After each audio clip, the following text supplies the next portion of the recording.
Alô, meus amigos e minhas amigas, mais uma vez quem conversa aqui com você é o engenheiro José Manuel. Prazer estar com vocês. Você já se perguntou, em algum momento da sua vida, o que você queria ser quando crescesse? O que você ia fazer da vida? Você ia trabalhar com o quê? Então nós vamos falar sobre isso aqui e agora, tá bom? Isso é muito importante, mas antes eu vou pedir que você se inscreva no nosso canal do YouTube e ative o tal do sininho, que é importante, porque você, quando tiver alguma novidade, o sininho vai tocar, você vai saber rapidinho, e isso facilita a comunicação entre nós. Bem, meus amigos, vamos começar falando de uma coisa bem simples aqui. O que afinal de contas, é uma profissão? Vamos pensar nisso. O que seria uma profissão? É uma atividade especializada. Qualquer que seja a profissão, é uma atividade especializada. É o sapateiro, não é? O sujeito que faz porta, o marceneiro, não é isso?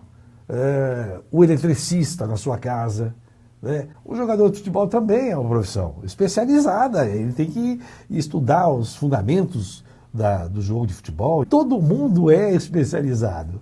E aí eu vou entrar num outro assunto que você ouviu nesses últimos tempos aí, desse negócio de dizer que tem que desregulamentar as profissões liberais. Tem que acabar com os conselhos, que são autarquias públicas, conselhos regionais. Já ouviu falar nisso?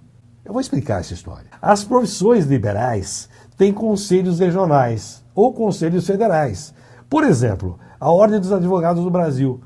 Não é uma autarquia pública, mas é muito aproximado de uma autarquia pública. Na engenharia nós temos o Conselho Federal, os conselhos regionais. Na farmácia temos os conselhos regionais, nos conselhos federais nós temos também várias outras profissões, fisioterapeutas, médicos, enfim.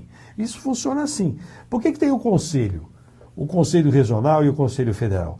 Porque disciplina essa atividade profissional pensando na sociedade, para que tenha um bom exercício da atividade. O que o conselho faz? Ele pune o mal profissional. Quando você tem um médico que começa a fazer bobagem, vocês estão vendo aí as notícias sobre, veja, nos últimos tempos, a quantidade de notícias sobre como é que é esse profissional aqui? Não, João de Deus, não. Esses malucos anestesistas, é uma profissão maravilhosa. O que seria da cirurgia se não tivesse um anestesista? E até para a atividade da religião, do ponto de vista acadêmico, você tem que ter um mínimo de uma disciplina. Para você poder organizar o pensamento filosófico, da história, mostrar isso na arte, mostrar na filosofia, no dia a dia lá do passado e no dia a dia do presente. Né? Tem que ter bom senso agora. O que faz o Conselho Regional? O Conselho Regional de Engenheiros, por exemplo, ele tem a função de defender a sociedade, para que o profissional preste um bom serviço público. Porque é isso. Ele tem que estar gabaritado, tem que ter feito a escola de engenharia, tem que ter passado em todas as disciplinas. É diferente do que faz o advogado, por exemplo. O advogado passa em todas as disciplinas do curso e depois tem que fazer o exame da ordem. A engenharia não faz isso. Não tem uma ordem de engenheiros. O profissional que passou ali, o engenheiro que passou pela escola, ele já adquiriu um número de horas necessárias, cumpriu as suas disciplinas todas do curso, ele vira engenheiro e pronto. Depois ele vai estar registrado no Conselho Regional, porque a faculdade tem que estar ali registrada, tem que ser uma faculdade regular, uma escola de engenharia séria, tudo bem. Agora, para o advogado a coisa é mais difícil ainda, né? Porque ele tem que fazer o exame da ordem, que é um terror. São 2 momentos, são 2 exames para fazer o exame da ordem. Um exame geral, de X, o sujeito responde questões no xizinho, aqui e ali, e depois tem uma prova dissertativa. Isso é muito importante. Agora, tem gente falando que tem que acabar com que isso não precisa, que isso é bobagem. Bobagem é quem fala isso, porque não está entendendo nada do que acontece. Nós temos que ter bons profissionais. Isso não é reserva de mercado. Isso é a necessidade de que a sociedade tenha profissionais à altura de enfrentar os desafios do momento, que são desafios grandes. As coisas tecnologicamente mais sofisticadas estão acontecendo e é preciso que a sociedade tenha profissionais atualizados, que respeitem o interesse público, que entendam um pouco dessas misturas entre questões jurídicas e questões técnicas, porque, em última análise, tudo isso é de importância de todos nós, da coletividade. É preciso entender isso. Então, veja, você quer ser o quê quando crescer? Eu perguntei isso lá atrás. Ninguém imaginava que as profissões iam ser tão especializadas e fossem ficar cada vez mais complexas essas atividades. Para isso que esses conselhos são importantes. E é muito simplificador, e eu diria até burro, alguém imaginar que se acabando com o conselho você resolveu o problema.